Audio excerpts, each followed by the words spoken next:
وسلم علیک یا سیدی یا مکی یا مدنی یا رسول اللہ۔ اللہ رب العالمین کا بے حد فضل، اسی کا کرم، اسی کی دی ہوئی توفیق سے سال کی عظمت والی اہم ترین راتوں میں سے ایک رات میں ہم اللہ تبارک و تعالیٰ کے گھر میں حاضر ہیں، اور یہ رب عز و جل کی تقسیم ہے، اس کا خصوصی فضل ہے کہ اللہ تبارک و تعالیٰ نے اپنے چنیدہ بندوں کو یہ سعادتیں عطا فرمائی ہیں کہ نہ تو ہمیں اپنے عمل پر ناز ہے، نہ ہی کوئی کسی کو حقیر سمجھنے کا کوئی تصور دل میں ہے، لیکن اتنا ضرور ہے کہ ہم اپنے نصیبوں پر ناز کرتے ہیں کہ اللہ تبارک و تعالیٰ نے ان خوش نصیبوں میں ہمیں شامل فرمایا، اور ان نیک لوگوں کی اداؤں کو ادا کرنے والوں میں، ان کی نقل کرنے والوں میں کم سے کم اللہ تبارک و تعالیٰ نے ہمیں شامل فرما دیا۔ اور جس طرح اہل اللہ کا، صالحین کا طریقہ اور معمول رہا کہ ان راتوں میں وہ اللہ تبارک و تعالیٰ کے گھر میں حاضر ہو جاتے، علم دین کی مجلسوں میں حاضر ہو جاتے، اور اللہ تبارک و تعالیٰ سے دعاؤں، التجاؤں، مناجات میں مشغول ہو جاتے، تو ان اداؤں کو ادا کرنے کے لیے اور ان صالحین کے توسل سے ہم اللہ تبارک و تعالیٰ کی بارگاہ میں یوں عرض گزار ہوتے ہیں کہ مولا ہمیں تو نہ سلیقہ ہے عبادت کا، نہ وہ ذوق ہے، نہ ہمیں وہ فکر آخرت کا تصور، نہ خوف خدا کے وہ جذبات دلوں میں ہیں، لیکن ان صالحین کے صدقے سے ہم گناہ گاروں پر بھی مولا رحمت کی نظر فرما۔ اسی آرزو میں اور اسی امید میں ہم یہاں حاضر ہیں، اور یہ بھی ہم سب جانتے ہیں کہ یہ رات 27ویں تاقرات شب قدر ہونے کے زیادہ امکانات اسی رات میں ہیں، اور اللہ تبارک و تعالیٰ نے اسی رات میں قرآن مجید فرقان حمید کو نازل فرمایا، اور یہی وہ رات ہے شب قدر جس کے بارے میں قرآن کہتا ہے کہ یہ وہ رات ہے جو 1000 مہینوں سے افضل ہے، 1000 مہینوں کے برابر بھی نہیں فرمایا، 1000 مہینوں کے جو رتبے اور مقام ہیں، جو ان کی اہمیت ہے، اس سے زیادہ اس ایک رات کی افضلیت ہے اور اس ایک رات کی اہمیت ہے۔ اور اس کو اگر آپ اور ڈیٹیل میں جا کر دیکھیں تو اس رات کا ایک ایک لمحہ بھی کئی مہینوں سے افضل ہے۔ اللہ تعالیٰ نے اس رات میں ایسی اپنی برکتیں اور انوار رکھے ہیں، اور یہ بھی ہم سنتے اور پڑھتے رہتے ہیں کہ اس رات کے ہر پہر میں اللہ تبارک و تعالیٰ ہزار گناہ گاروں کو جہنم سے آزاد فرماتا ہے۔ تو اس بخشش کی نوید اور خوش بختی کو حاصل کرنے کے لیے ہم یہاں حاضر ہیں، اور یہ رات چونکہ نزول قرآن کی رات ہے، آپ کی معلومات کے لیے میں عرض کر دوں کہ ویسے تو قرآن مجید فرقان حمید 27 سال کے عرصے میں نازل ہوا، ہم سب جانتے ہیں اس بات کو کہ نبی پاک علیہ السلام نے 40 سال کی عمر میں اعلان نبوت فرمایا، اور پھر 23 سال کے عرصے میں حسب موقع آیات کا نزول ہوتا رہا، اور یہ 23 سال کے ڈیوریشن میں قرآن پاک کی تکمیل ہوتی ہے۔ پھر سوال یہ ہے کہ اس شب قدر کو نزول قرآن کی رات کیوں کہا جاتا ہے؟ تو اس کی 2 وجوہات ہیں، اس کو ذہن نشین رکھیے گا، یہ بنیادی باتوں میں سے ہے۔ اس لیے اسے شب قدر کہتے ہیں، نزول قرآن کی رات کہتے ہیں۔ انا انزلناہ فی لیلۃ القدر، قرآن کہتا ہے کہ ہم نے، اللہ فرماتا ہے کہ ہم نے اس قرآن کو لیلۃ القدر میں نازل فرمایا۔ تو اس کی وجوہات یہ ہیں کہ سب سے جو پہلی آیت کریمہ نبی پاک صاحب لولاک صلی اللہ تعالیٰ علیہ وآلہ وسلم پر نازل ہوئی غار حرا میں، اقرأ بسم ربک الذی خلق، یہ جو آیات کا نزول ہوا، تو جس رات پہلی وحی نازل ہوئی ہے وہ شب قدر ہے، اور یہ عظمت والی رات ہے جس کی قرآن مجید فرقان حمید نے نشاندہی فرمائی۔ اور دوسری وجہ جو اس کی مفسرین ارشاد فرماتے ہیں وہ یہ ہے کہ اللہ تبارک و تعالیٰ نے عالم بالا میں لوح محفوظ میں قرآن مجید فرقان حمید کو لکھ رکھا ہے، اور اس لوح محفوظ سے آسمان دنیا، یعنی پہلا آسمان جسے ہم کہتے ہیں، اللہ تبارک و تعالیٰ نے لوح محفوظ سے آسمان دنیا پر پورا قرآن 27 رمضان مبارک کو نازل فرمایا، اور پھر یہاں سے فرشتے کے ذریعے سے اللہ تبارک و تعالیٰ نے وحی اپنے محبوب کریم علیہ الصلوۃ والسلام کے قلب اطہر پر 27 سال کے عرصے میں حسب ضرورت اور حسب موقع نازل فرمایا۔ تو یہ قرآن مجید فرقان حمید کی برکتیں ہیں۔ رات قرآن پاک کے نزول کی ہے تو بات بھی قرآن سے ہی ہوگی، اور قرآن سے بڑا پیغام کوئی پیغام نہیں ہے۔ قرآن مجید فرقان حمید کی پیاری ترین صورت، عظمت والی بڑے اہم پیغام پر مشتمل سورہ مبارکہ، الفاظ کے اعتبار سے تو مختصر ہے اور آخری صورتوں میں اس کا شمار ہے، سورہ تکاثر۔ اس سے متعلق چند ایک باتیں ہم سماعت کریں گے مختصر سے وقت میں، اور آپ غور کریں کہ اللہ تبارک و تعالیٰ نے اس سورہ مبارکہ میں کیا پیارا پیغام ہمیں عطا فرمایا ہے۔ اور اگر اس عظمت والی رات میں ہم قرآن مجید فرقان حمید سے پیغام لینے میں کامیاب ہو جائیں تو میں یہ سمجھتا ہوں کہ اس سے بڑی کوئی وصولی نہیں ہے اس رات کی عظمت کی، کہ ہم قرآن کا نور دل میں لیے، عمل کا جذبہ لیے یہاں سے رخصت ہوں اور اس رات کی برکتوں اور عظمتوں کو سمیٹنے میں کامیاب ہو جائیں۔ قرآن مجید فرقان حمید میں اللہ تبارک و تعالیٰ اس پیاری صورت میں ارشاد فرماتا ہے، الہاکم التکاثر۔ رب فرماتا ہے کہ تمہیں تکاثر نے، یعنی ایک دوسرے سے آگے بڑھنے نے، دنیاوی اعتبار سے کمپٹیشن نے، کہ میں اس کو نیچا دکھا دوں اور میں شو آف کر دوں اور میری اس پر دھاک بیٹھ جائے۔ قرآن کہتا ہے الہاکم، تمہیں اس نے ہلاک و برباد کر دیا، تمہیں لہو میں ڈال دیا، تمہیں دھوکے میں ڈال دیا، اس کثرت کے اور اس تفاخر کے، اس مسابقت کے اس دور نے، اور ایک دوسرے سے آگے بڑھنے کی جو یہ دنیاوی اعتبار سے تم میں اب دوڑ لگ پڑی ہے، قرآن کہتا ہے اس نے تمہیں ہلاکت میں ڈال دیا۔ اور آپ دیکھیں اس دھوکے نے اور اس ہلاکت نے ہمیں کہاں تک پہنچا دیا، کیسا ہمیں غافل کر دیا۔ قرآن کہتا ہے اس کثرت نے تمہیں غافل کر دیا۔ کیسی غفلت ہے، کیسی ہلاکت ہے کہ پھر انسان نہ حلال حرام کی تمیز دیکھتا ہے، نہ عزت کی حفاظت کی پاسداری اس کے سامنے رہتی ہے، نہ اس کے حضور قرآن و حدیث کا کوئی حکم رہتا ہے، نہ وہ کسی کے تقدس والے رشتوں کا لحاظ رکھتا ہے۔ جب یہ غفلت اس پر ایسی طاری ہو جاتی ہے کہ بس مجھے آگے بڑھنا ہے اور مجھے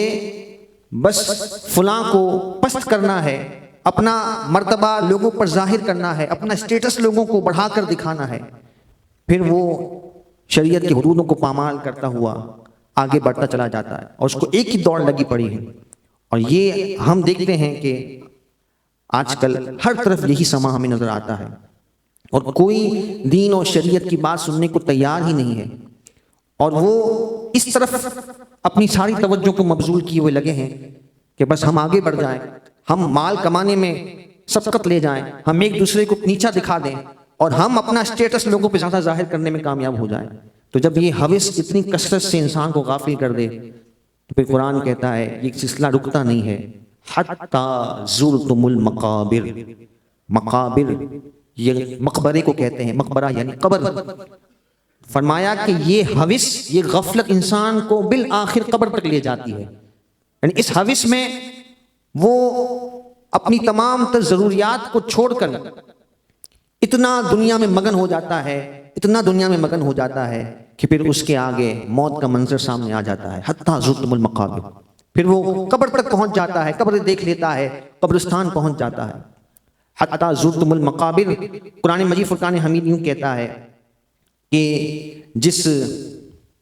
دنیا کی زندگی کو سنوارنے کے لیے اور ایک دوسرے پر سبقت حاصل کرنے کے لیے، کثرت حاصل کرنے کے لیے، اور پھر دنیاوی اعتبار سے خود کو اور اپنی اولاد کو وہ آگے بڑھانے میں لگا ہوا تھا، اور اس نے اس کے دین کی طرف، اس کی آخرت کی طرف کوئی توجہ نہیں کی، تو پھر یہ سلسلہ بڑھتے بڑھتے بڑھتے یہاں تک پہنچتا ہے کہ پھر جب باپ دنیا سے رخصت ہوتا ہے تو اولاد دین سے دوری کی وجہ سے لوگوں سے یہ کہتی پھرتی ہے کہ کچھ ہمیں بھی اپنا پڑھا ہوا قرآن دے دو تاکہ ہم اپنے باپ کو بخش دیں۔ تو دنیاوی تعلیم کے حصول سے ممانعت نہیں ہے، لیکن اگر ہم نے اپنی اولادوں نسلوں کو دین منتقل نہیں کیا اور اس تسلسل کو ہم نے آگے نہیں بڑھایا تو پھر اس کے نتائج یہ ہوں گے کہ ہم دنیا سے رخصت ہو رہے ہوں گے لیکن ہمارے پیچھے کوئی ایسا نہیں ہوگا کہ جو ہماری روح کو ٹھنڈک پہنچانے والا ہو. اور یہ تو ہم جانتے ہیں کہ جب والدین دنیا سے رخصت ہوتے ہیں اور ان کے پیچھے ان کی اولاد اللہ کا ذکر کرتی ہے، اللہ کو یاد کرتی ہے، قرآن پڑھتی ہے، تسبیحات پڑھتی ہے اور اللہ تبارک و تعالیٰ کو راضی کرنے والے کام کرتی ہے، تو اللہ تبارک و تعالیٰ اس مرنے والے باپ کو، ماں کو قبر میں ٹھنڈک عطا فرماتا ہے. یہ کوئی ثابت کرنے والی بات تو نہیں ہے، یہ تو ہمارے ایمان کی بنیادی نظریات کی چیزوں میں سے ہے اور ہم سب اس کو تسلیم کرتے ہیں. لیکن پھر بھی اگر اس کے لیے ہمارا اہتمام نہ ہو، ہماری تیاری نہ ہو، تو پھر یہ حتیٰ زرتم المقابر کہیں ہمارے لیے خسارے کا سامان نہ ہو. تو قبر میں تو جانا ہے لیکن اپنے طور پر ہماری تیاری ایسی ہو کہ ہم نے اس لہو و لعب میں، اس غفلت میں کہیں اپنے مقاصد کو دور نہ کر دیا ہو، اپنے مقاصد کو فراموش نہ کر دیا ہو. اور بہت سارے ایسے لوگ ہیں، آپ دیکھیں کہ ایک جانور ہے، ایک جانور بھی صبح اٹھتا ہے اور اپنے لیے، اپنے بچوں کے لیے کھانا تلاش کرتا ہے. سارا دن وہ تگودو کرتا ہے، کھانا تلاش کرتے کرتے اپنا پیٹ بھر لیتا ہے، اپنے بچوں کو بھی کھلا دیتا ہے اور آ کر اپنے بل میں سو جاتا ہے اور پھر اگلے دن یہی مرحلہ شروع ہو جاتا ہے. کوئی مقصد نہیں ہے جانور کی زندگی کا. اور یہی کیفیت آپ کو عالم کفر میں بھی نظر آئے گی کہ کافر کی زندگی بھی یہ ہے، کھیل تماشا اور لہو و لعب اور آپس میں عیاشیاں اور غفلتوں میں زندگی کو بسر کیا، اور بسر کرتے کرتے پھر یہ لمحہ آ جاتا ہے کہ پھر وہ اپنے زندگی کو اسی طریقے سے، اسی شب و روز کو اسی انداز سے گزار رہا ہو. درود پاک پڑھ لیں، اللہم صلی علی سیدنا مولانا محمد معدن الجود والکرم وآلہ وبارک وسلم صلاۃ و سلاما علیک یا سیدی یا رسول اللہ. تو ایک کافر کی زندگی ہمیں ظاہری طور پر اس کی مماثلت جانور کی زندگی سے نظر آتی ہے کہ ایک جانور بھی ہے، صبح اٹھتا ہے، کھاتا پیتا ہے اور پھر آ کر اپنے بل میں گھس جاتا ہے، اور کافر بھی بے مقصد زندگی گزار رہا. تو اگر ایک بندہ مومن کی زندگی کا منہج بھی یہی بن جائے اور اس کا انداز بھی ایسا ہی ہو جائے کہ وہ صرف کمانے کی اندھا دھن، اس کو ایک دھت سوار ہے اور ایک اس پر بھوت سوار ہے، اور نہ اسے کوئی اپنا مقصد پتا ہے کہ کیوں وہ زندگی گزار رہا ہے، کیا اس کی دنیا میں آنے کا مقصد ہے، اگر اس طرف اس کی توجہ نہیں ہے، نظر نہیں ہے، تو پھر اس میں اور کافر میں، اس میں اور جانور میں تو کوئی فرق نہیں ہے. ایک بندہ مومن جب دنیا میں بھیجا گیا ہے تو اس کی زندگی کا مقصد ہے، اور مقصد ہم بار بار سنتے بھی ہیں اور بار بار دہراتے بھی ہیں، اور دہراتے رہنا بھی چاہیے کیونکہ یہ ایک سبق کی یاد دہانی ہے. قرآن نے بارہا اس مقصد کو بیان فرمایا. قرآن مجید فرقان حمید کی وہ پیاری آیت کریمہ، رب عز و جل ارشاد فرماتا ہے وما خلقت الجن والانس لیعبدون، کہ رب فرماتا ہے کہ میں نے انسان اور جنات کو اس لیے پیدا کیا تاکہ وہ میری عبادت کریں. تو اللہ تبارک و تعالیٰ کی عبادت انسان کے زندگی کے ہر لمحے میں عبادت ہے. بندہ مومن کی زندگی اتنی اہم ہے. صرف جانماز پر بیٹھ کر عبادت کرنا یہ عبادت نہیں ہے. انسان کی، بندہ مومن کی زندگی کا ہر لمحہ عبادت بن سکتا ہے. اور یہی اسلام کا حسن ہے کہ اسلام کی یہ جامعیت ہے، اس کی وسعت ہے کہ اللہ تبارک و تعالیٰ نے اس کے زندگی کے ہر لمحے کو عبادت کا درجہ دینے کا اسے موقع عطا فرمایا.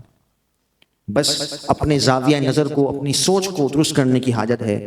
کہ اپنی سوچ کو، اپنی فکر کو وہ اللہ تبارک و تعالیٰ کے حکم کے مطابق چلانا شروع کر دے. پھر وہ اپنے روزمرہ کے کام بھی کر رہا ہے تو اللہ تبارک و تعالیٰ ان کاموں پر بھی اسے عبادت کا درجہ عطا فرماتا ہے. کر وہ اپنی ذمہ داری رہا ہے، اپنی ضروریات کو پورا کرنا، اپنے اہل و عیال کی کفالت کرنا، یہ تو اس کی ذمہ داری تھی. لیکن رب کتنا کریم ہے کہ وہ ان ذمہ داریوں کو پورا کر رہا ہے، لیکن اللہ تبارک و تعالیٰ اس پہ اس کی عبادت کا درجہ عطا فرما رہا ہے. اپنے والدین کی وہ خدمت کر رہا ہے، اس پر یہ ذمہ داری تھی، لیکن اللہ تبارک و تعالیٰ نے اس کام کو جب اچھی نیت کے ساتھ، والدین کی تعظیم و تکریم کے ساتھ ان کی خدمت کر رہا ہے تو اللہ تبارک و تعالیٰ اسے عبادت کا درجہ عطا فرما رہا ہے. ہر کام میں آپ اس طرح غور کرتے چلے جائیں. تجارتی لین دین کر رہا ہے تو تجارتی لین دین وہ کر رہا ہے، بس اپنے زاویے کو درست کرنا ہے. بس وہی تجارت جو وہ کر رہا ہے اس کو اللہ اور اس کے رسول کے حکم کے مطابق ڈھال دینا ہے، اللہ تبارک و تعالیٰ ایک ایک لمحے میں، ایک ایک تجارت میں اور ایک ایک ڈیل میں اسے عبادت کا درجہ عطا فرما رہا ہے۔ وہ حدیث مبارکہ آپ نے نہیں سنی کہ جو ایماندار تاجر ہے اللہ تبارک و تعالیٰ اسے کل بروز قیامت صدیقین اور شہداء کا قرب عطا فرمائے گا۔ تو اپنے زاویہ نظر کو ہم نے درست کر لیا، وہی کام عبادت کا درجہ بن جاتا ہے۔ اس طرح آپ کو میں ایک اور مثال عرض کروں کہ ایک اجنبی مرد کا ایک اجنبی عورت کے ساتھ تعلق حرام ہے، دیکھنا بھی حرام، بات کرنا بھی حرام، ہاتھ ملانا بھی حرام، ہنسنا کھلکھلانا بھی حرام، چاہے وہ ہمارا رشتہ دار ہے، چاہے وہ ہمارا اس میں قرابت داری کا تعلق بھی کیوں نہ ہو، اگر وہ نامحرم رشتہ ہے، اجنبی ہے، تو مرد عورت کا اختلاط ہر صورت میں یہ حرام ہے۔ لیکن اسی تعلق کو اگر ازدواجی تعلق میں نکاح کی سنت کی ادائیگی کے ساتھ اب ہم ایک ازدواجی رشتے میں منسلک ہو جائیں تو اب یہ عبادت کا درجہ بن گیا، اور اس میں اچھے مقاصد ہیں، اچھی نیتیں ہیں، تو اللہ تبارک و تعالیٰ زندگی کے ہر ہر موڑ پر اسے اجر و ثواب سے ہمکنار فرما رہا ہے۔ تو یہ ہے انسان کی زندگی، مومن کی زندگی۔ اس کو میں نبی پاک علیہ الصلوۃ والسلام کے ایک فرمان سے یوں کوٹ کروں کہ نبی پاک علیہ الصلوۃ والسلام نے فرمایا کہ ایک بندے مومن کی زندگی بھی کتنی عجیب ہے، یعنی کتنی حیران کن ہے کہ اللہ تعالیٰ کو اس پر کتنا فضل ہے۔ حضور علیہ الصلوۃ والسلام فرماتے ہیں پوری انسان کی زندگی کو حضور علیہ الصلوۃ والسلام نے ایک جملے میں سمیٹ دیا۔ حضور کی جامعیت ہے، حضور کے الفاظ کا گویا کہ پیارا حسن ہے۔ حضور فرماتے ہیں کہ بندے مومن کی زندگی کتنی پیاری ہے کہ اگر غم میں ہو تو بھی اس پر ثواب ہے اور خوشی میں ہو تب بھی اسے ثواب ہی ثواب ہے۔ یعنی انسان کی زندگی کو اگر آپ دو کیٹیگری میں ڈیوائڈ کرتے ہیں، یا تو خوشی کا ایام ہوں گے یا غم کے تکلیف کے ایام ہوں گے، حضور فرماتے ہیں اس طرح پوری زندگی اس پر ثواب کے اور اللہ تبارک و تعالیٰ کے انعامات کا یہ تسلسل جاری و ساری ہے۔ کیسے؟ حضور فرماتے ہیں کہ تکلیف میں ہے، غم میں ہے تو وہ صبر کرے گا، اللہ تعالیٰ اس پر بھی اسے ثواب عطا فرمائے گا، اور اگر انعامات کی فراوانی ہے تو ان نعمتوں پر اللہ تبارک و تعالیٰ کا شکر ادا کرے گا، اللہ تعالیٰ اس پر بھی اسے اجر و ثواب عطا فرمائے گا۔ پوری زندگی بندہ مومن کی اجر و ثواب سے مزین ہو سکتی ہے۔ اور میں آپ کو عرض کروں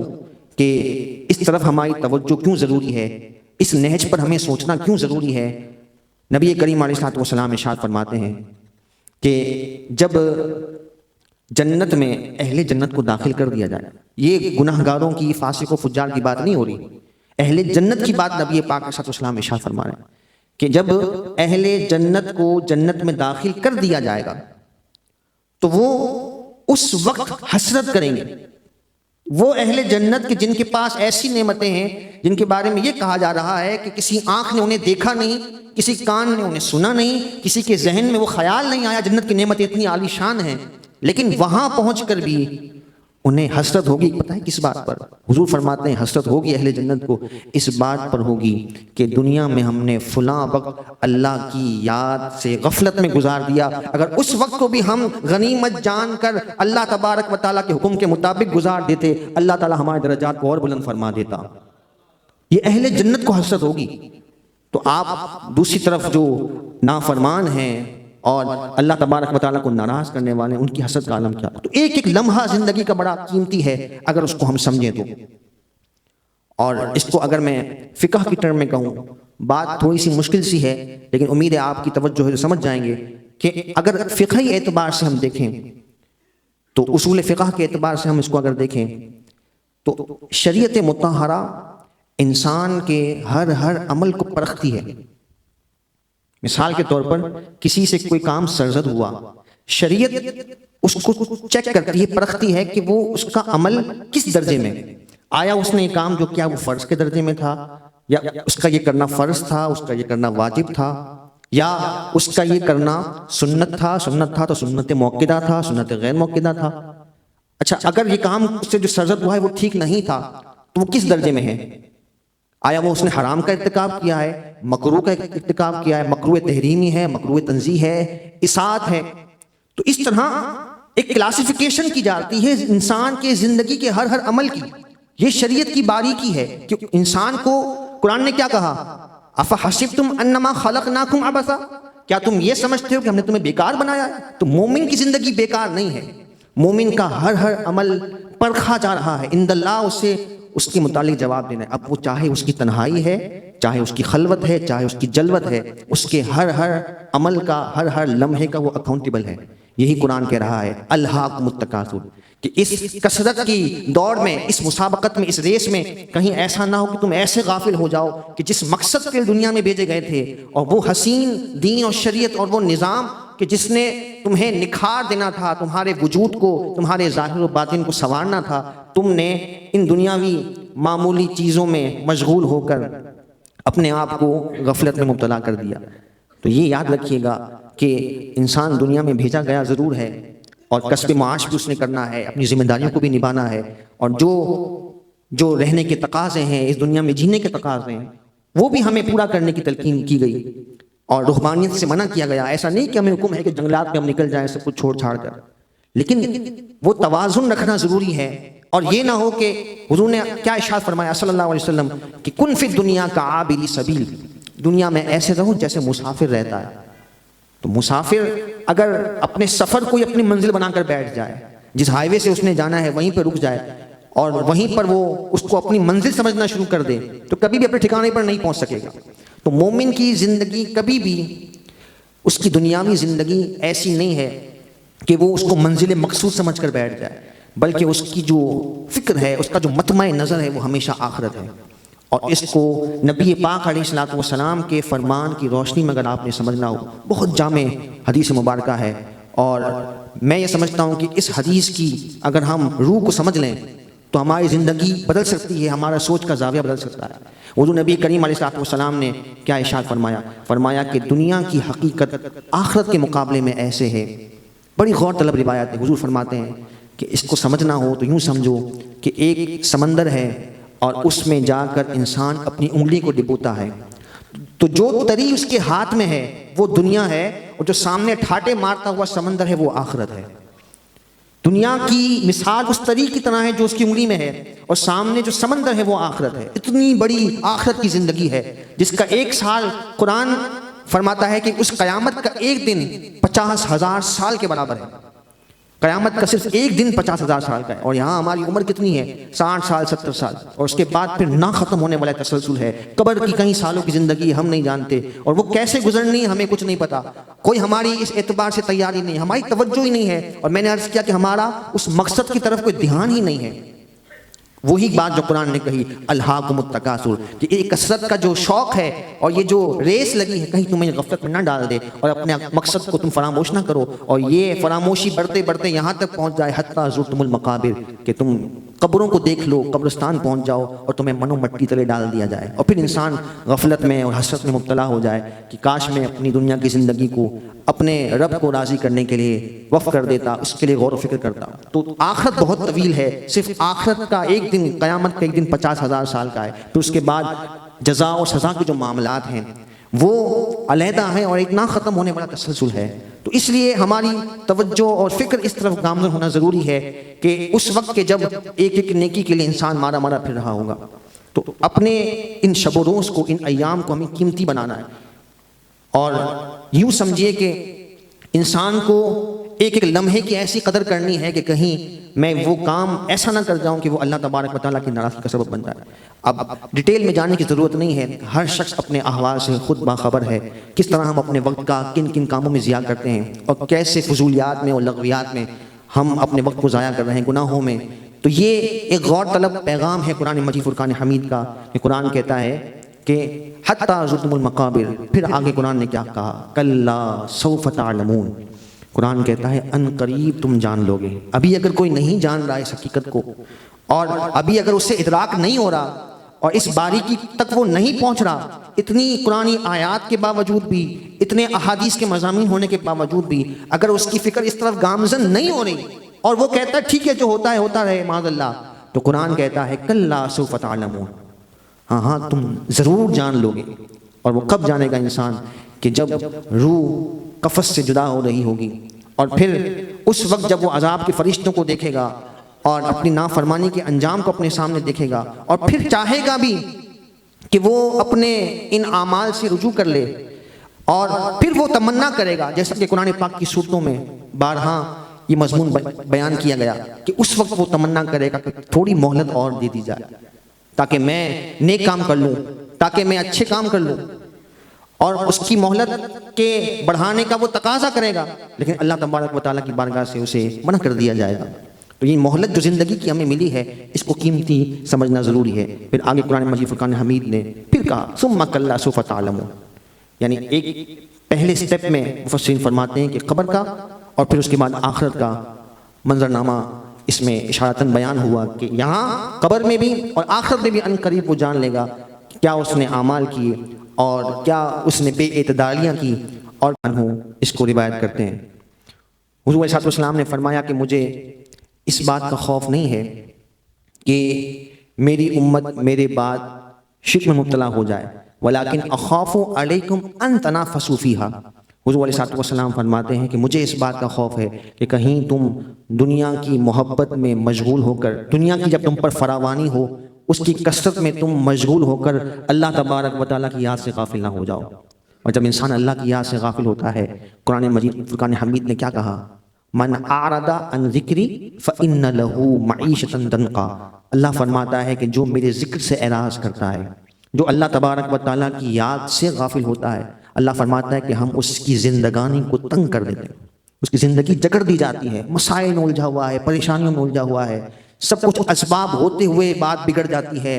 اور بے چینیاں ہیں، بیماریاں ہیں، اور نا اتفاقیاں ہیں،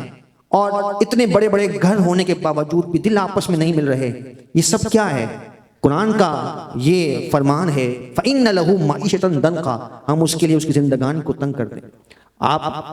اللہ تبارک و تعالیٰ کے حکم پر عمل کر کے دیکھیں، اپنے دلوں کو اللہ تبارک و تعالیٰ کے ذکر سے، اللہ کی یاد سے معمور کر کے دیکھیں، آپ کی زندگی کا زاویہ ہی بدل جائے گا، اور اس میں انوار و تجلیات و برکات ایسی شامل ہوں گی کہ بظاہر اسباب اگر کم بھی ہیں، اللہ تبارک و تعالیٰ ان میں ایسی برکتیں ڈال دے گا کہ بہت ساری کثرت والوں پر آپ کو حاوی کر دے گا۔ یہ اللہ تبارک و تعالیٰ کے وعدے ہیں،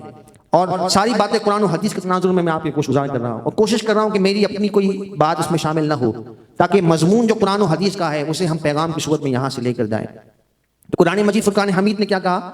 فَإِنَّ لَهُ مَعِيشَةً ضَنْكَا۔ حضور فرماتے ہیں کہ جو اللہ تعالیٰ فرماتا ہے کہ جو میرے ذکر سے غافل ہوا فَإِنَّ لَهُ مَعِيشَةً ضَنْكَا، اس کی زندگانی تنگ کر دی جاتی ہے۔ اور ذکر کی جب ہم بات کرتے ہیں، ایک تو ہم ذکر کے حلقے لگاتے ہیں، یہ بھی ذکر کی ایک بہترین صورت ہے، اور ذکر کے ایک معنی ہوتے ہیں اللہ تبارک و تعالیٰ کی یاد۔ ایک تو نام نامی اس میں دلالت کا، ہم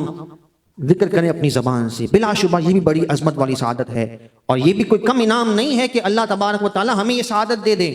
کہ ہم اس کے عظمت والے ناموں کو اپنی گندی زبانوں سے لینے میں کامیاب ہو جائیں۔ یہ رب کا بڑا فضل ہے اور رب کا بڑا انعام ہے، اور اس کے فضائل اگر ہم دیکھیں احادیث میں تو بڑی کثرت سے ہمیں فضائل ملتے ہیں۔ حضور نبی کریم علیہ السلام نے کیا فرمایا؟ اکثروا ذکر اللہ حتی یقولوا مجنون، کہ اللہ کا ذکر ایسا دیوانہ وار کرو کہ لوگ تمہیں دیوانہ سمجھیں، کثرت سے اللہ کا ذکر کرو، اور لوگوں کو یہ ظاہر ہو کہ یہ اللہ تعالیٰ کی محبت میں کیسا گرفتار ہے کہ ہر وقت اللہ کی یاد میں مشغول رہتا ہے۔ آپ سوچیں کہ جو اتنی کثرت سے اللہ کو یاد کرتا ہو، جس کا تعلق اپنے رب سے اتنا مضبوط ہو، تو پھر جب وہ نماز بھی پڑھ رہا ہوگا تو جیسے حدیث مبارکہ میں بیان فرمایا گیا کہ نماز یہ ہے کہ بندہ اپنے رب سے سرگوشیاں کر رہا ہے، جس طرح ایک دوست آپس میں دوست سے باتیں کرتا ہے۔ تو جس کا اپنے رب سے تعلق اتنا مضبوط ہوگا تو پھر اس کی عبادت کا لطف بھی ایسا ہی ہوگا، اور اس کو عبادت کا ذوق بھی ایسا ہی ملے گا۔ اور پھر حدیث مبارکہ میں فرمایا گیا کہ انسان جب اللہ تبارک و تعالیٰ کے ذکر کی مجلس میں ہوتا ہے، ذکر کی مجلس میں اہل اللہ کے ساتھ، صالحین کے ساتھ، نیک لوگوں کے ساتھ مشغول ہے، ذکر میں لگا ہوا ہے، تو حدیث مبارکہ میں کہ نبی پاک علیہ السلام فرماتے ہیں کہ اللہ تبارک و تعالیٰ کے نوری فرشتے اس مجلس کو اپنے پروں میں ڈھانپ لیتے ہیں، اور پھر اللہ تبارک و تعالیٰ کے وہ فرشتے ان خوش نصیبوں کے لیے مغفرت کی، بخشش کی دعائیں کرتے ہیں، اور پھر اللہ تبارک و تعالیٰ کی بارگاہ میں ان صالحین کی دعاؤں میں، ان ذکر کرنے والوں کی دعاؤں پر یہ مقدس فرشتے آمین کہتے ہیں۔ تو جن دعاؤں کو فرشتوں کی آمین مل جائے، یہ اللہ تبارک و تعالیٰ کے ذکر کی برکات ہیں۔ لیکن ذکر کی ایک اس سے بھی اہم اور ضروری صورت یہ ہے کہ انسان اللہ تبارک و تعالیٰ کی یاد میں رہے۔ میں نے آپ کو عرض کیا، ذکر کا ایک معنی یہ ہے کہ انسان ذکر زبان سے کرے، اور ایک ذکر دل سے کیا جاتا ہے کہ انسان دل اس کا ہر وقت اللہ کی یاد میں معمور ہے، اور اللہ تبارک و تعالیٰ کے حکم پر عمل کرنے کا اسے ہر وقت ایک جذبہ ہے، ایک فکر ہے کہ اللہ تبارک و تعالیٰ کی یاد سے اس کا دل ایسا روشن ہے کہ اس کو ہر وقت یہ فکر لگی رہتی ہے کہ زندگی کا کوئی عمل بھی میرا ایسا نہ ہو کہ اللہ تبارک و تعالیٰ کی ناراضگی کا سبب بن جائے۔ کیونکہ جس رب سے اسے محبت ہے، تو محبت صرف زبانی جمع خرچ تو نہیں ہے، بلکہ محبت کی بنیاد یہی ہے کہ جس سے محبت کا دعویٰ کیا جا رہا ہے اس کی اتباع کی جائے، اس کے احکامات پر عمل کیا جائے اور اس کے حکم پر اپنی زندگی کے شب و روز کو گزارا جائے۔ تو یہ سب سے بنیادی طور پر ذکر کی صورت ہے کہ انسان اپنے آپ کو اللہ کی یاد سے ہر وقت معمور رکھے، اور سب سے بڑا جو ذکر ہے وہ اللہ تبارک و تعالیٰ کا کلام ہے، قرآن مجید فرقان حمید ہے۔ قرآن مجید فرقان حمید سے اپنے دلوں کو تر و تازہ رکھے۔ حضور علیہ السلام نے کیا ارشاد فرمایا کہ اپنے گھروں کو قبرستان نہ بناؤ، بلکہ قرآن مجید فرقان حمید کے ذکر سے، قرآن پاک کی تلاوت سے اپنے سینوں کو بھی اور اپنے گھروں کو بھی اللہ تبارک و تعالیٰ کی یاد سے معمور کرو۔ اور ایک روایت میں نبی پاک علیہ السلام نے فرمایا کہ جس سینے میں قرآن نہیں ہے، قرآن کے نور سے جو سینہ نہیں چمک رہا، حضور علیہ السلام فرماتے ہیں کہ اس کی مثال ویران گھر کی طرح ہے۔ تو اللہ تعالیٰ کے ذکر کی سب سے بہترین صورتوں میں سے ایک صورت یہ ہے کہ اللہ تبارک و تعالیٰ کے کلام قرآن مجید فرقان حمید سے اپنے تعلق کو مضبوط کیا جائے۔ قرآن پاک کی تلاوت کا انسان کو ذوق ہو، اس کو پڑھنے کا اسے سلیقہ ہو، ادائیگی کا اسے حسن آتا ہو، قرآن پاک کے معنی اور مفاہیم سیکھنے کا اسے شوق ہو۔ کچھ شوق تو پیدا کریں، قرآن پاک سے اپنے تعلق کو بڑھانے کی کوشش تو کریں، پھر آپ دیکھیں قرآن مجید آپ کو کیسا نوازتا ہے۔ قرآن میں کیسے انوار ہیں، کیسے پیارے پیارے مضامین ہیں، اور زندگی گزارنے کے کیسے پیارے پیارے ڈھنگ ہیں۔ اگر ہم قرآن سے اپنے آپ کو قریب کرتے ہیں تو یہ رمضان جو قرآن مجید فرقان حمید کا تحفہ ہمیں دیتا ہے، اس تحفے کی اصل اگر ہمیں قیمت حاصل کرنی ہے، اس کا صحیح فائدہ ہمیں اٹھانا ہے، تو اس کا یہی طریقہ ہے کہ زندگی میں روزانہ قرآن پاک ہماری تلاوتوں کا حصہ رہے، قرآن پاک سیکھنے کا شوق ہماری زندگی کا ایک مشن بن جائے۔ بہت سارے ایسے لوگ ہیں، میں نے آغاز میں بات یہیں سے شروع کی ہے کہ ہمارے جو زندگی کے مقاصد ہیں ان کی طرف ہماری توجہ ہی نہیں ہے۔ اگر بے مقصد زندگی گزر رہی ہے تو انسان اور جانور کی زندگی میں کوئی فرق نہیں ہے۔ میں آغاز میں یہ بات عرض کر چکا ہوں، یہ پیغام اگر ہم اس نشست سے لے کر اٹھنے میں کامیاب ہو جائیں اور کوئی ہمیں جھنجھوڑ کر پوچھے کہ تمہارا دنیا میں آنے کا مقصد ہی کیا ہے، کھانا پینا، پیسے جمع کرنا، کمانا اور اپنے بچوں کو کھلانا پلانا، اپنے اہل و عیال کی حفاظت کرنا، دنیا سے چلے جانا، تو یہ تو کافر بھی کر رہا ہے اور جانور بھی یہی کام کرتا ہے، انداز الگ الگ ہے۔ اگر مومن بننا ہے تو اپنی زندگی کو با مقصد بنانا ہے، اور با مقصد یہی جو میں عرض کر چکا کہ انسان کو اپنے ایک ایک لمحے کی قدر ہو، قیمت ہو، بڑی اس کی قیمتی زندگی ہے۔ اس کو میں مثال سے عرض کروں کہ کسی کو اگر ایئرپورٹ پہ جانا ہے اور اس کی فلائٹ بالکل نکلنے کے قریب ہے، لیٹ ہو چکا ہے، اور وہ ایئرپورٹ پر پہنچتا ہے، کوئی اسے دھکا بھی مار دے، اس کو کوئی غرض ہی نہیں، اس کا مشن کچھ اور ہے، اس کو اپنی فلائٹ پکڑنی ہے ورنہ بورڈنگ بند ہو جائے گی، اس کی پوری فلائٹ کی قیمت ضائع ہو جائے گی۔ تو یہی مثال ہے زندگی کی کہ انسان جو ہے وہ دیگر خرافات سے اپنے آپ کو ہٹاتے ہوئے اپنے اصل مقصد کی طرف نظر کرے اور اپنے شب و روز گزارتا رہے، روزمرہ کے معمولات بھی نبھاتا رہے، لیکن اپنے مقصد کو بھی فراموش نہ کرے۔ اور مقصد کو اگر چند لفظوں میں ہم سمجھنا چاہیں، آخری اختتامی کلمات میں آپ کے گوش گزار کروں، جو قرآن مجید فرقان حمید کا یہ پیغام ہمیں ملتا ہے کہ انسان کی زندگی کا مقصد کیا ہو، ایک بندے مومن کی زندگی کا مقصد کیا ہے، کہ انسان اپنے آپ کو اور اپنی تمام تر صلاحیت کو دین متین کے اور اسلام کے غلبے کے لیے وقف کر دے۔ یہ اس کی زندگی کا بنیادی مقصد ہونا چاہیے کہ میرے ذریعے سے دین کو کیا فائدہ پہنچ سکتا ہے۔ اس کے لیے اپنے آپ کو بھی دین سے مزین کرنا پڑے گا۔ میں نہیں کہتا کہ ہر شخص جو ہے وہ اسکالر بن جائے اور دین کی تعلیم حاصل کرنا پراپر شروع ہو جائے، ظاہر ممکن نہیں ہے، یہ رب کی تقسیم ہے، یہ اعزاز رب تعالیٰ جسے عطا فرمائے، لیکن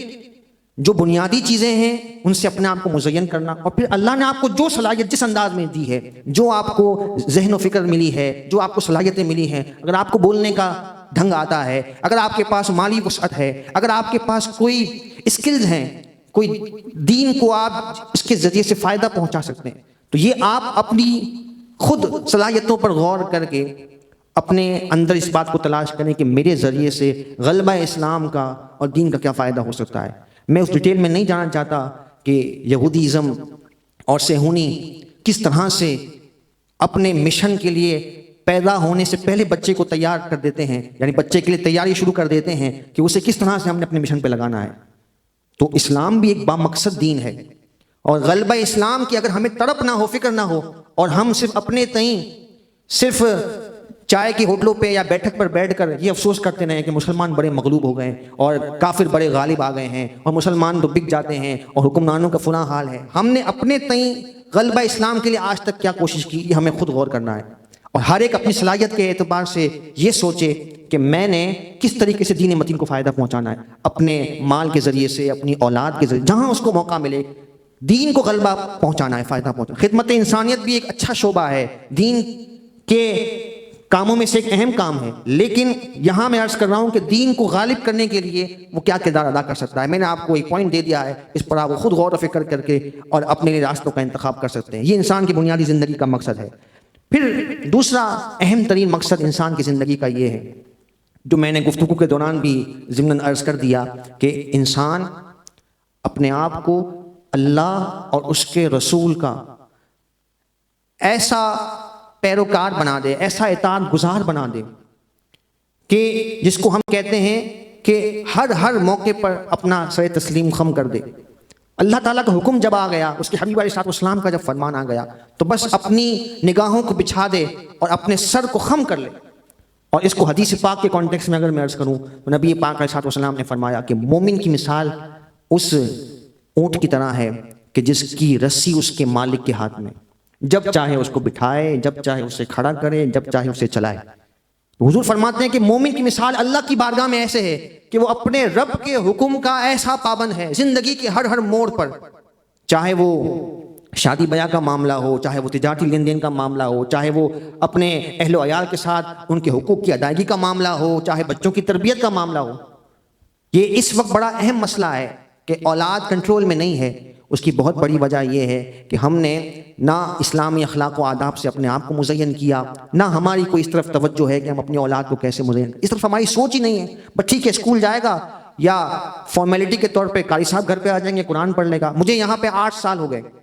اور میں یہاں پر ایک سوچ و فکر کے ساتھ یہاں پر گامزن ہوں، کیونکہ جو مجھے جانتے ہیں میری کمیونٹی ہے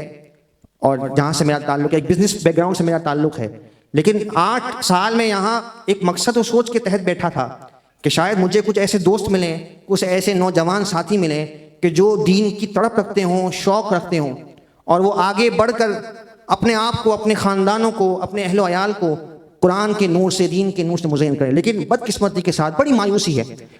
مطلب یہ نہیں کہ میں دل برداشتہ ہو گیا اور میں جو ہے وہ آئندہ کوئی عزم نہیں رکھتا، لیکن مجھے بڑی تکلیف ہوئی ہے ان 8 سالوں میں کہ کوئی مجھے ایسا رسپانس نہیں ملا، نہ والدین کی طرف سے کوئی ایسا ان کا جذبہ ہو کہ ان کو کچھ سیکھنے سکھانے کا مرحلہ ہو۔ مجھے دوست کچھ آ کر کہتے ہیں کہ آپ یہاں یہ سلسلہ شروع کریں، یہ سلسلہ شروع کریں، اور میرے بھی بڑے عزائم ہوتے ہیں، لیکن جب ہم کوئی ایسا اشتہار دینے کا ارادہ رکھتے ہیں تو بعض اوقات ہمیں ایسا شکوہ ہوتا ہے کہ رسپانس نہ ہونے کی وجہ سے ہمیں اپنا ارادہ منسوخ کرنا پڑتا ہے۔ تو ہمیں مایوسی نہیں ہے، ہم تو اپنے جذبے کے ساتھ لگے ہوئے ہیں، اور دین کا حسن ہی یہی ہے کہ دین یہ کہتا ہے کہ انسان کی کوشش ہو۔ حضرات انبیاء کی میں نے مثال گزشتہ دنوں بھی عرض کی کہ حضرت نوح علیہ السلام 950 سال آپ تبلیغ فرماتے رہے، لیکن 72 مسلمان تھے۔ تو اللہ کی بارگاہ میں نتیجے کا تو سوال ہی نہیں ہے۔ انسان کی اپنی جد و جہد اور کوشش جو ہے وہی معنی رکھتی ہے، اور وہ جب انسان اپنے طور پر پوری کر رہا ہے تو اللہ تبارک و تعالیٰ کی بارگاہ میں سرخرو ہے۔ تو ہر شخص کا یہ جذبہ ہے، ہر شخص اسلام کا نمائندہ ہے، ذمہ دار ہے، اور اسے اپنے تئیں اپنے ماتحت لوگوں کا جواب دینا ہے۔ تو اللہ تبارک و تعالیٰ اور اس کے حبیب علیہ السلام کے حکم پر ایسا ہمیں کاربند رہنا ہے کہ ہر معاملے میں اپنا سر تسلیم خم رکھنا ہے۔ اور اس کے بعد کفر سے نفرت یہ بہت ضروری ہے، کفر سے، عالم کفر سے، نظام کفر سے۔ ایک تو یہ ہے کہ کوئی کافر ہمارے ملک میں ذمہ کے طور پر رہتا ہے، میں اس ڈیٹیل میں نہیں جاتا، لیکن بحیثیت کفر ہمیں اس کی نفرت دل میں ہونا ضروری ہے، اور وہ ہمیں اس لیے نظر نہیں آتی کہ ہم کفر سے اتنے مرعوب ہیں، ان کے سسٹم سے، ان کے کلچر سے، ان کے ٹریڈیشن سے ہم اتنے مرعوب ہیں کہ ہم اپنی اسلامی اقدار جو کہ ہمارے ایمان کا حصہ ہے کہ سب سے عظیم انسان کائنات کے ہمارے آقا مولا صلی اللہ تعالیٰ علیہ وآلہ وسلم ہیں، لیکن ان کی تعلیمات ہم مانتے ہیں کہ دنیا میں سب سے اہم ترین اور افضل ترین ہیں، لیکن ان کو اپنانے میں ہم کیوں ہچکچاتے ہیں؟ اس لیے کہ ہم ذہنی طور پر اس غلامی کا شکار ہیں، اس پستی کا شکار ہیں کہ جس کی وجہ سے جو ہے وہ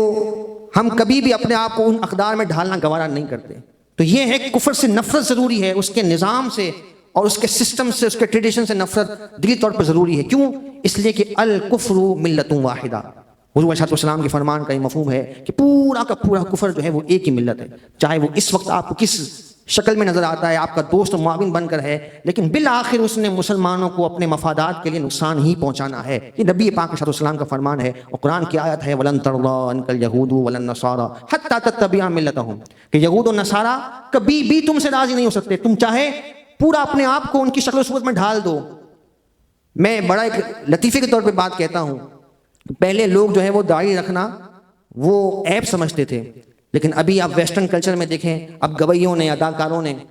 اور ایکٹر نے رکھنا شروع کر دیا، ایکٹروں نے رکھنا شروع کر دیا، تو ہمارا نوجوان داڑھی بھی رکھ رہا ہے۔ وہی نوجوان جس کو داڑھی رکھنے میں تکلیف ہوتی تھی، وہ بہانے کرتا تھا کہ یہ مسئلہ ہے، یہ مسئلہ ہے، آفس میں مسئلہ ہے، لیکن اب جب یہ کلچر چینج ہو رہا ہے اور ویسٹرن دنیا بھی رکھ رہی ہے، اور یہاں دوسری طرف جو اداکار ہیں، گوئی ہیں، انہوں نے رکھنا شروع کر دی، تو اب نوجوان کو کوئی چبھن نہیں ہے، کوئی تکلیف نہیں ہے، کوئی پریشانی نہیں ہو رہی، کوئی وہ بڑا نہیں لگ رہا۔ اب اس کا مائنڈ سیٹ ویسا کا ویسا جو ہے نا چینج ہو جاتا ہے۔ تو ہماری اپنی اقدار پر ہمیں اتنا فخر ہونا چاہیے، اور کفر سے ہمارے دل میں ایسی نفرت ہو کہ ہمیں ان سے بیزاری ہو، ان کے کلچر سے، ان کے ٹریڈیشن سے، اور اپنی اقدار پر ہمیں فخر ہے اور ہونا چاہیے، اور اسے اپنی زندگی کا حصہ بنانا چاہیے۔ اور آخری بات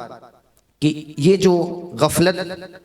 ہمارے اوپر چھائی ہوئی ہے، جس کا قرآن نے ذکر کیا ہے، اور ہم اپنی زندگی میں دنیا میں ہی مست ہیں اور مگن ہیں، اور ہمیں اپنے مقاصد کی طرف کوئی توجہ نہیں ہے، تو یہ مقصد جو ہم قرآن کی روشنی میں سن رہے ہیں، سیکھ رہے ہیں، اس مقصد سے دوسروں کو آگاہ کرنا، یہ ہماری زندگی کا مقصد بن جائے، کہ ہم لوگوں کو بھی آگاہ کریں کہ ہم دنیا میں کیوں بھیجے گئے ہیں۔ جب ہمیں قرآن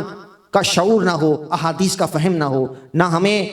جو ہے مساجد سے رغبت ہو، نہ عبادات کا ذوق ہو، نہ اہل اللہ کی شانوں کا ہمیں کوئی علم ہو، بلکہ ہم اپنی دنیا میں مست ہوں اور اپنے مقاصد کو حصول کرنے کے لیے حلال و حرام کی تمیز کا کوئی لحاظ کے بغیر آگے بڑھ رہے ہوں اور شریعت کو پامال کرتے ہوئے، تو پھر قرآن کا پھر یہ وعید والا انداز ہے، حتیٰ زرتم المقابر، یہاں تک کہ تم قبروں کو پہنچ جاؤ گے۔ آپ دیکھیے قبرستان میں جا کر کیسے بڑے بڑے کر و فر والے، جن کا ایک دبدبا تھا، روپ تھا، آج سب بنو مٹی تلے دبے ہیں، اور ہم بھی، ہمارے اوپر کوئی سرخاب کے پڑ نہیں ہے، یہ انجام ہمارا بھی ہونا ہے۔ تو اس انجام سے پہلے ہم اپنے آپ کو ایسا سنوار دیں کہ موت بھی اللہ کی طرف سے انعام بن کر آ جائے۔ اللہ تبارک و تعالی ہمیں عمل کی توفیق نصیب فرمائے۔ اس رات کی رب